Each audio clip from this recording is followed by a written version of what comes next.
Hey everybody, it's Monday, April 24th, 2017. Welcome back to another Dukes of Dice Daily. This is Sean from the Dukes of Dice podcast. Hope everyone's week is off to a great start. I know I am very excited for this Saturday. This Saturday is International Tabletop Day, and the Dukes will be at Empire Board Game Library, board gaming it up. And when I say the Dukes, I mean Sean, me, and Alex. Alex will be coming back this week to the podcast. I think he'll be there Wednesday night for games, and he'll be there Saturday. So very excited for that. But we'll also have the all the other local Dukes from our local game group there. So very excited for that.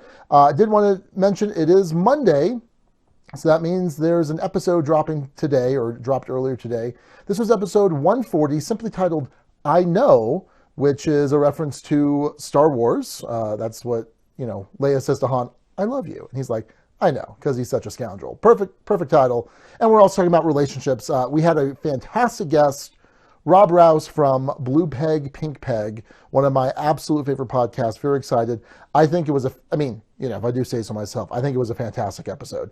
So go check that out. I've got a link in the show notes for you to be able to go check out that podcast. But Rob was a fantastic guest. We reviewed Star Wars Destiny, and then we talked about the role of relationships in board games. So definitely go check that out. Now, because I had Rob on the podcast, there is a game that he and his wife Carrie play a lot, one of their favorite games, called Voluspa.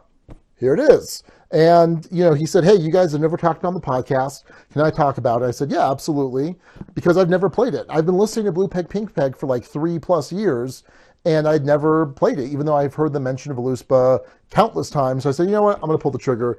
And so I did it. This is from Stronghold Games, brought it over here in the U.S., and White Goblin Games. It is a tile-laying game. See if I could see some of that there. And I'm with some combos or some special abilities when tiles come into play. It's got a Norse theme. The Voluspa is the endless struggle of powerful gods. It's one of the oldest poems of Norse mythology. So very excited to play this. We may or may not get this to the table tonight. If not tonight, then probably Tuesday night. It's supposed to be like a 45-minute game. So I'm excited about that. But what I really want to talk about tonight was Legend of the Five Rings. So this is the new LCG coming out from Fantasy Flight Games that's based on let's go over here, which is based on the CCG, the collectible card game that came out from AEG back in the mid-90s. I played it a decent amount in the mid-90s. I played it a lot my first couple years in law school. And this was something I was very excited to see, that they announced that this was coming into an LCG format. And the reason I was so excited about this is because kind of the weird thing in L5R, Legend of the Five Rings, is that usually it was a clan-specific deck. So think of Magic, where you can only play a one-color deck.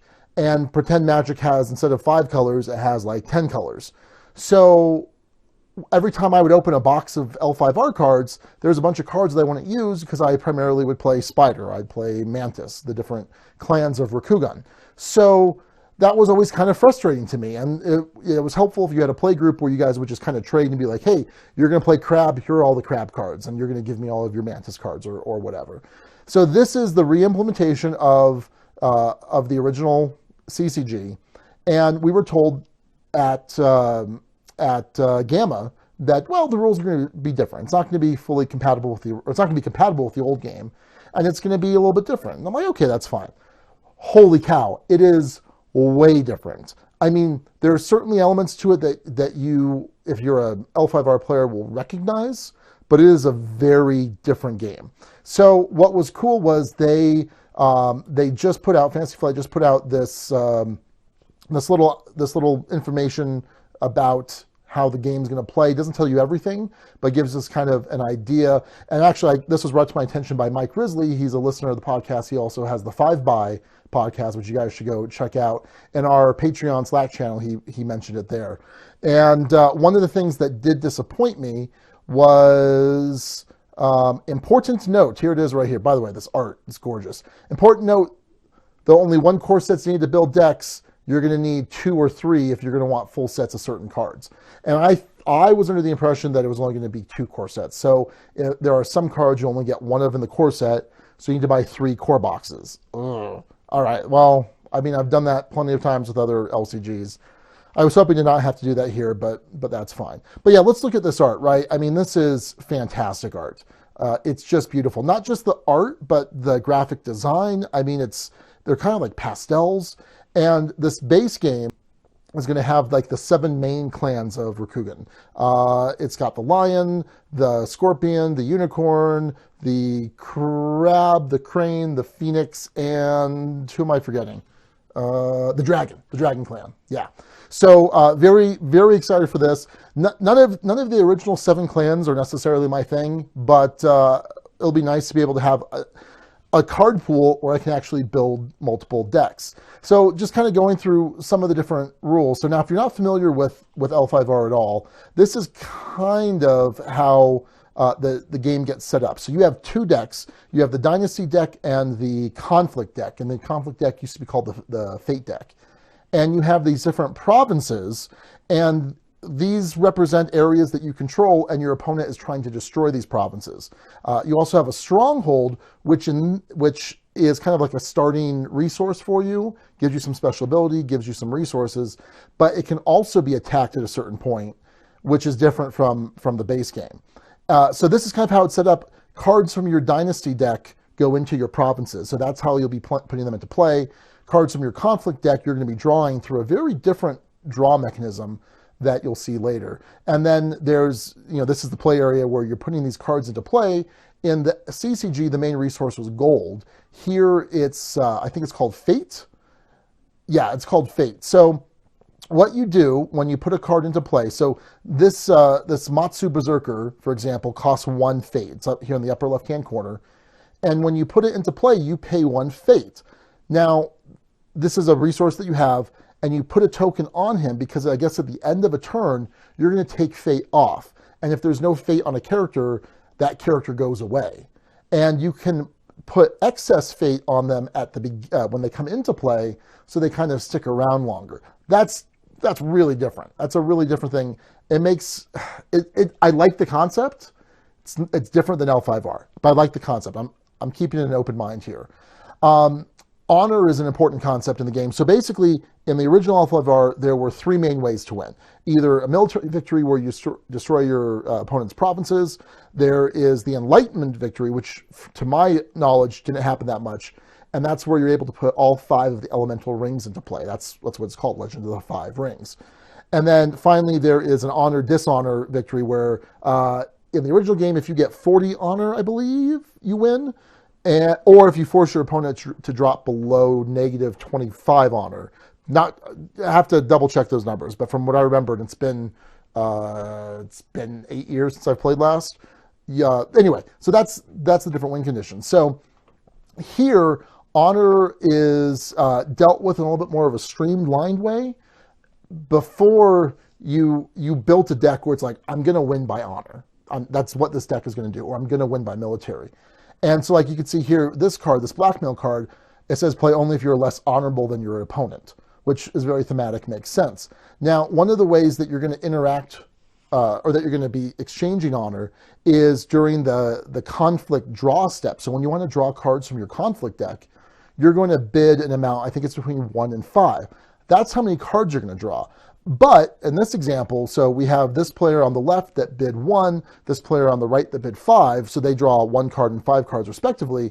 But now that difference, 5 minus 1, 4, is how much honor gets passed back from the higher bidder to the lower bidder, which is very interesting. And again, that's not something that was in the main game or the original game. So the battle phase, the battles in general sound kind of different. Now, let's see, make this a little bit smaller. There we go. So in the original game, there were duels and there were combats. And here you have both a military and a political stat for each of the different characters. And so when you go into battle, you're going to say which type of ring battle is it. So is it an air battle, a water battle, etc. And that's just sort of the philosophical battle, because that's, if you win that, then you're going to get some sort of bonus based on that ring. So it sounds like they've kind of really incorporated the Five Rings more into the game, because they really weren't, at least when I was playing, super incorporated, because you had to own the cards, the different Five Ring cards, and then you had to, they could only come into play in a certain way. You had to fulfill a certain condition before they can come into play. And so it sounds like they wanted to make it a little bit more of an integral part here. So here you can see it's got the Dragon Clan player. They declare a military fire conflict at an unknown province, sending a Doom Shugenja and Miramutu Prodigy. The defending player now has an opportunity to send characters in their home area to defend in the conflict. And ultimately, what you're trying to do, whether it's going to be a military conflict or a political conflict, is you're trying to exceed the value of your opponent.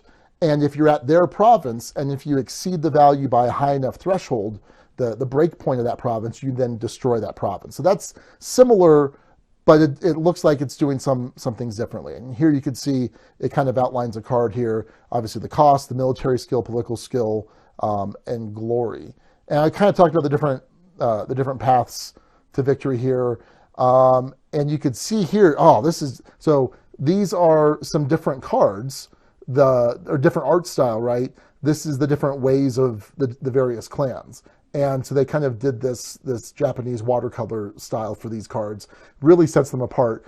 Just gorgeous. I mean, this whole game just looks gorgeous. And you can go here and you can check out the story so far. That's the really cool thing, is the theme, the thematic background here is just so rich. It's a great place to role play. And I've read a bunch of the RPG books. I've never actually played in them. I probably need to change that. But I'm very excited for this. So let me know in the comments below if you have any interest in L5R, if you have any interest in LCG formats in general. If you've played L5R in the past, are you likely to jump back in here? Are you a dedicated L5R player? Are you excited for these changes? Are you kind of saying, oh, you're ruining my game? Let me know in the comments below. And I'm excited, but it's going to be a very different time for L5R. So anyway, hope everyone has a great Monday, great rest of the week. Until next time, this is Sean, and I'll catch you later.